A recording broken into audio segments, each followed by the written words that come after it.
खरोखर मी उशिरा आलो त्याबद्दल सर्वप्रथम दिलगिरी व्यक्त करतो। व्यासपीठावर जे प्रमुख पाहुणे यांनी तुम्हाला अतिशय रोचक आणि मार्गदर्शक असं भाषण केलेलं आहे। खरं म्हणजे त्यांनी व्यवसायाची कास धरलेली आणि समाजसेवेचा ध्यास धरलेले असे पाहुणे आज इथे लाभलेले आहेत, त्यांचं मी मनापासून स्वागत करतो। ज्या शाळेमध्ये, एवढ्या सुंदर शाळेमध्ये आपण हा कार्यक्रम अनिताजी रोकडे आणि त्यांच्या सर्व पत्रकारांनी घेतला, त्या आशाताई दीपसर आणि तुम्ही एवढे छान विद्यार्थी इथे या कार्यक्रमावर सहभागी झालात, त्यांचं मी मनापासून स्वागत करतो। ज्येष्ठ पत्रकार आणि आपण सर्व ज्ञानी पत्रकार इथे उपस्थित आहात, त्यांचंही मनापासून स्वागत करतो। खरं तर बाळशास्त्री जांभेकर यांनी मराठी वृत्तपत्राचा जन्म घातला तो 6 जानेवारी 1932 ला, म्हणून आपण आद्य पत्रकार हा पत्रकार दिन त्यांच्या नावाने साजरा करतो। त्यांचं गाव जे आहे ते त्यांचं गाव सिंधुदुर्ग जिल्ह्यामध्ये कोंबुर्ले तालुका देवगड येथे त्यांचं मूळ गाव आहे आणि जिथे आम्ही त्यांचं स्मारक उभारलेलं आहे सिंधुदुर्ग जिल्ह्यामध्ये, ते सुद्धा सिंधुदुर्ग नगर हे जे मुख्यालय आहे सिंधुदुर्गचं तिथे उभारलेलं आहे। ते महाराष्ट्रातलं मला वाटतं सगळ्यात चांगलं पत्रकार भवन असावं। तुम्ही सर्व पत्रकारांनी तिथे यावं, बघावं आणि बाळशास्त्री जांभेकरांनी जे काम केलेले आहे त्याचे तिथे संपूर्ण आशय तुम्हाला पाहता येईल। त्यांचं गाव जे सुंदर आहे कोंबुर्ल्याचं हे निसर्ग कोकणात मुळात निसर्ग सौंदर्य आहे। कोकणात असंख्य रत्न जन्माला आली, त्यातले बाळशास्त्री जांभेकर आहेत। त्यांना मी तुमच्या सर्वांच्या वतीने मनापासून अभिवादन करतो आणि हा कार्यक्रम इथे आयोजित केल्याबद्दल या प्रशालेला आणि पत्रकारांना धन्यवाद देतो। खरं तर पत्रकारिता कशी असावी याचं एक उत्तम उदाहरण बाळशास्त्रींनी घालून दिलेलं आहे। आपण म्हणतो अर्धा पेला भरला आहे असे म्हणता येतं, अर्धा पेला रिकामी आहे असंही म्हणता येतं। तो भरला आहे म्हणायचं की रिकामी आहे म्हणायचं हे आपण ठरवत असतो आणि म्हणून या भरलेल्या पत्रकारिता दाखवणारी आमची पत्रकारिता आहे। कोकणामध्ये संपूर्ण कोकणची जी पत्रकारिता आहे, वसईपासून सिंधुदुर्ग जिल्ह्यापर्यंत बाळशास्त्री जांभेकरांपर्यंत पत्रकारिता जो आशय आहे तो भरलेल्या पत्रकारितेचा आहे। रिकाम्यापेक्षा काय भरलंय हे दाखवण्याचं काम इथले पत्रकार करतात। म्हणून कोकण भूमीच्या या सुंदर अशा भूमीला एक सुंदर असं जे आशय आणि अवलोकन मिळाले आहे ते त्या माध्यमातूनच मिळाले आहे।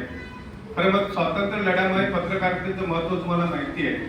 मराठा हे वृत्तपत्र त्या काळामध्ये स्वातंत्र्य लढ्याची ज्योत पेटवण्यासाठी काम केलं, ते लोकमान्य टिळक यांचं सुद्धा वृत्तपत्र होतं। वृत्तपत्राची ताकद मोठी आहे। आपण सर्वांनी समाज प्रबोधनाचं काम करावं या भूमिकेतून वृत्तपत्रांनी हे काम केलेले आहे। त्यात बाळशास्त्री जांभेकरांपासून आतापर्यंतच्या सर्व वृत्तपत्रांचा जो इतिहास आहे तो त्या माध्यमातून आहे। आताच आपल्या प्रमुख पाहुण्यांनी काही गोष्टी पत्रकारितेच्याही सांगितल्या।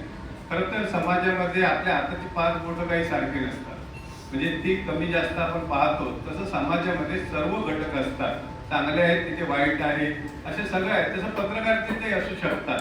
परंतु सकारात्मकता देणारा विचार पत्रकारिता जास्त प्रमाणात जोपासते, म्हणून हा पत्रकारिता मला अधिक महत्त्वाची वाटते आणि तुम्ही करत असलेली पत्रकारिता ही त्या दिशेने जाणारी आहे। बाळशास्त्रींनी जी दिशा दाखवली त्या दिशेने आपण चाललो, म्हणून या पत्रकारितेला अधिक महत्त्व आहे असं मला वाटतं। समाजामध्ये आजही अनेक गोष्टी आहेत। आताच जे विधवा हा विषय त्यांनी काढला, समाजामध्ये ज्या ज्या प्रथा वाईट आहेत त्यांना बाजूला सारून पुढे जाण्यासाठी जे बळ देण्याचं काम करतं ते वृत्तपत्र करतात आणि पत्रकार करतात। म्हणून या पत्रकारितेला सलाम करण्याचा दिवस आजचा आहे।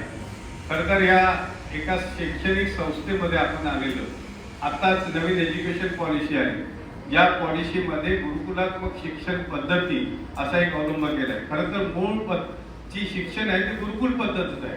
तुम्ही रामायणातल्या महाभारतातल्या ती गुरुकुल पद्धत होती आणि त्याच पद्धतीचा कुठेतरी अवलंब करावा असं आताच्या शिक्षण व्यवस्थेला वाटतंय। ही सुद्धा एक सकारात्मक गोष्ट आहे असं मला वाटतं आणि ही शाळा त्या दिशेने काम करते, म्हणून शाळेचं सुद्धा मी मनापासून अभिनंदन करतो।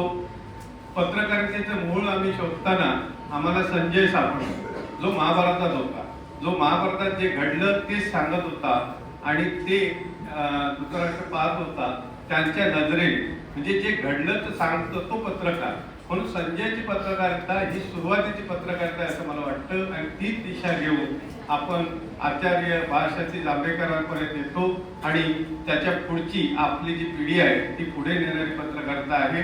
मी सर्वांना मनापासून धन्यवाद देतो. खरं तर आता 1 वाजलेला आहे, सर्वांना जेवणाची वेळ झालेली आहे, त्यामुळे जास्त बोलणार नाही. पण विद्यार्थी मित्र हो, पत्रकारितेत तुम्हाला खूप मोठं करिअर आहे. म्हणजे आपण म्हणतो आम्ही पुढे काय करणार आहोत. म्हणजे पत्रकारिता पूर्वी असं होतं, पत्रकारितेत पैसे मिळत नव्हते, पगार मिळत नव्हते, पत्रकारांची हालाकीची स्थिती होती. पण आज ती राहिलेली नाही. एआयने जरी आता नवीन तंत्रज्ञानाने जरी याची जागा घेतली असली तरी पत्रकारितेत सुद्धा नव्या पिढीला येण्यासाठी खूप संधी आहे. राजकारणात येण्यासाठी संधी आहे, समाजसेवेमध्ये येण्यासाठी आहे, व्यवसायामध्ये येण्यासाठी आहे. तसं पत्रकारितेमध्ये सुद्धा तुम्ही येऊ शकता. त्यासाठी सुद्धा शिक्षण व्यवस्थेमध्ये व्यवस्था केलेली आहे. त्या दिशेकडे सुद्धा तुमचे काही विद्यार्थी वळतील अशी मी आशा करतो आणि सांगतो. जय हिंद.